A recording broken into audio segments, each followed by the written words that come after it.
Today's project is going to be a 2001 Subaru Outback, LL Bean edition, by the way, for you aficionados.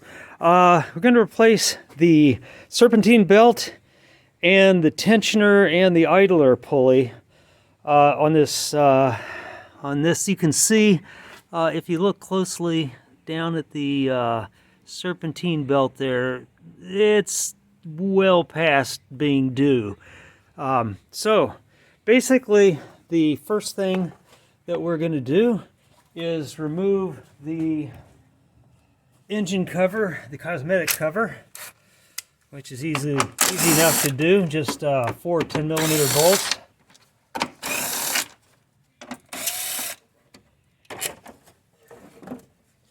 Okay, and that gives you pretty good access to what you need to do. We may find it easier to go ahead and pull this this air dam arrangement here, because it's kind of in the way and it's so easy to remove. And the next thing you want to do whenever you're doing a job like this is to take a picture of the belt or draw a diagram of how the belt is routed. They're generally fairly straightforward, and you can tell because the ribs are on the rib pulleys and the smooth part is on the smooth part.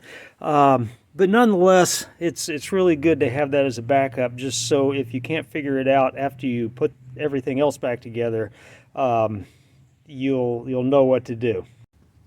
Okay, the first step is going to be release the belt by loosening the tensioner, which takes a 14mm wrench. I'm using a wrench rather than a socket because the brace work for the fan shroud is right in the way. Now, I'm not tough enough to twist that wrench hard enough, so what I'm going to do is sandwich Siamese another one on like that, and then once you get the once you've loosened it, you can pull the belt off somewhere and release it, and now I can get the belt out of the way so we can do the rest of the job easily.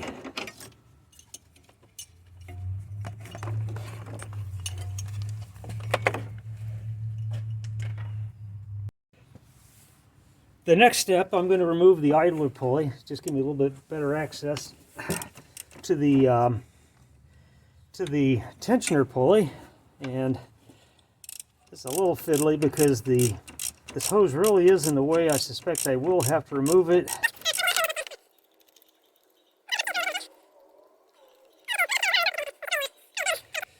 Part of the bearing cover came off. Or this is actually, oh, this is just actually a, oh, it's a washer that's been mashed pretty hard. Okay, that should work anyway though. So, okay, that's off. It doesn't look too awful bad, but it was definitely due for replacement since we're doing the belt anyway. And it's making a little bit of noise. You won't be able to hear that, but it's not as smooth as it should be. So that's a good call, replacing that. And I've decided I am going to pull the hose off. I'm going to lose a few teaspoons of fluid. I'm not going to worry about it too much, but it's just going to make the access to the rear mounting bolt for the tensioner pulley is very difficult with this hose in place. So I'm going to go ahead and remove this hose. Okay, so it turns out I really just need to relocate half the hose. I just bent this out of the way. That'll give me plenty of access. And you need the right length tool. In this case, I'm using a half-inch drive with an adapter and a deep socket, which gives me just about the right length. There's the top one. The bottom one is way back in there, and it's kind of a trick to get on. Okay, I'm on it now, and it is loose. Okay, I'm going to go ahead and pop the top one loose. Always do the hard one first, because the second one is just going to be that much harder. So now I just have to spin them out by hand and remove the tensioner.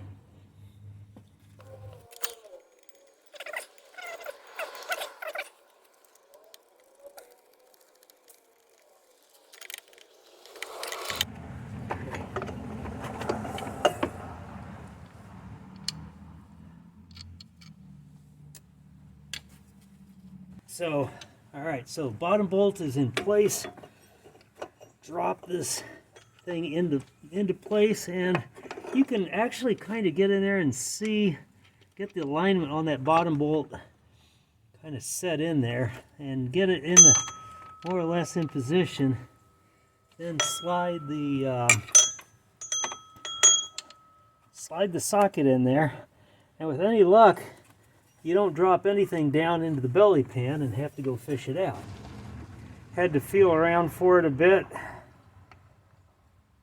So I felt the end of the bolt fall into the hole, and then turn it down a few turns. You don't have to go very far, just enough to make sure it's actually on there. Yes, it is. So, okay, got it started. That's all that matters. And now we'll put the top bolt in, which will be a whole lot easier. Basically, just put it in slightly, rotate the whole thing up, and do the same thing. Just feel for where it drops into the hole, turn it down snug, finish it off with a ratchet.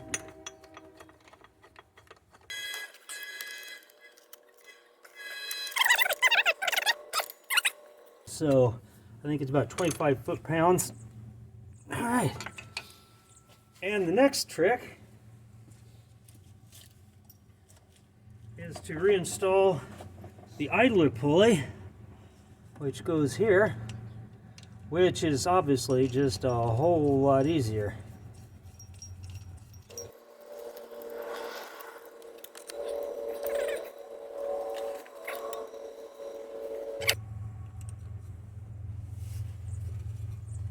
Okay, and test spin both of them, make sure they're rolling nice and easy.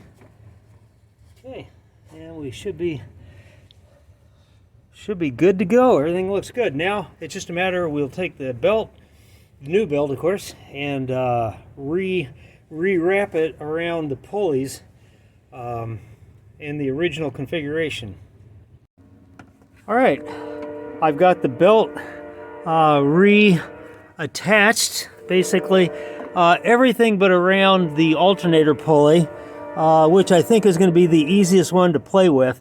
The next step would be, while holding this more or less in place, would be to go ahead and turn the tensioner to release the tension and give me the slack I need to slide this over the alternator pulley. So that's what I'm going to do. Now it is. Okay, once again, I've got that on the tensioner pulley, and I'm kind of in my own way here, but I think I can work around it. Where I can.